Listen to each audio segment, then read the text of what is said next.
This issue goes beyond the proceedings before the International Criminal Court. This is not merely about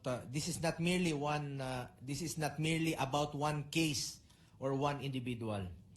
The principle at stake applies to any foreign entity, tribunal, or international body that seeks to exercise jurisdiction over a Filipino citizen. Hindi lamang po ito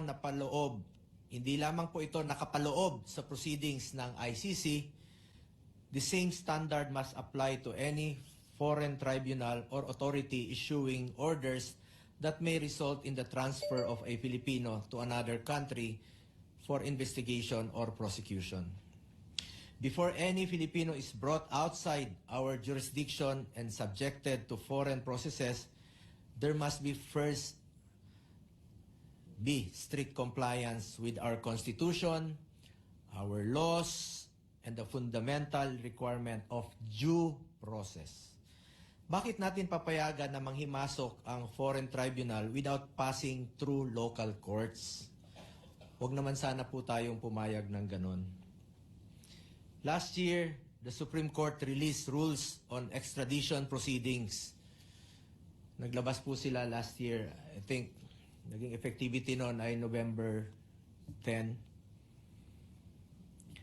However, may mga nagsasabi na applicable lang po ito sa state-to-state request for extradition. Kaya hanggang ngayon, parang may gray area po dyan.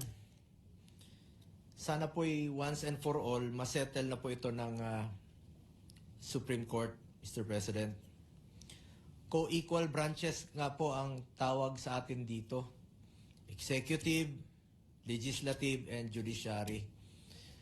At posibleng kung sakali ay ang Executive ang mag-i-implement. At posibleng sakali, Legislative po ang matatamaan. So once and for all, sana po matuldukan na po ito ng Judiciary. Sila naman po ang final arbiter at makakapag-desisyon yan.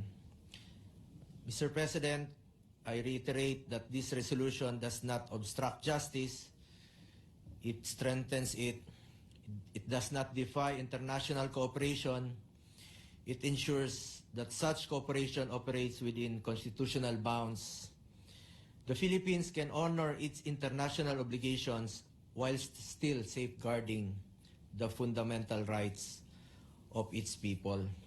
At the end of the day, I still believe that the true test of our commitment to justice is how we treat the favored.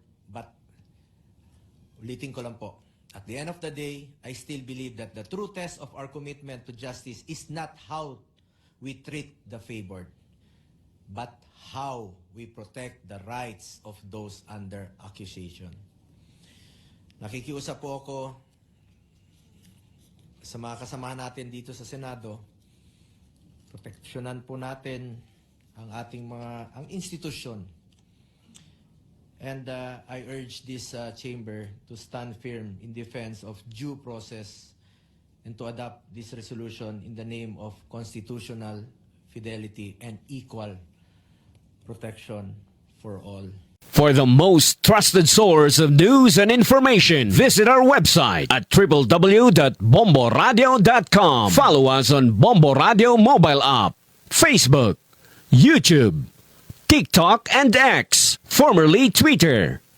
Like, share, and stay connected. Anytime, anywhere.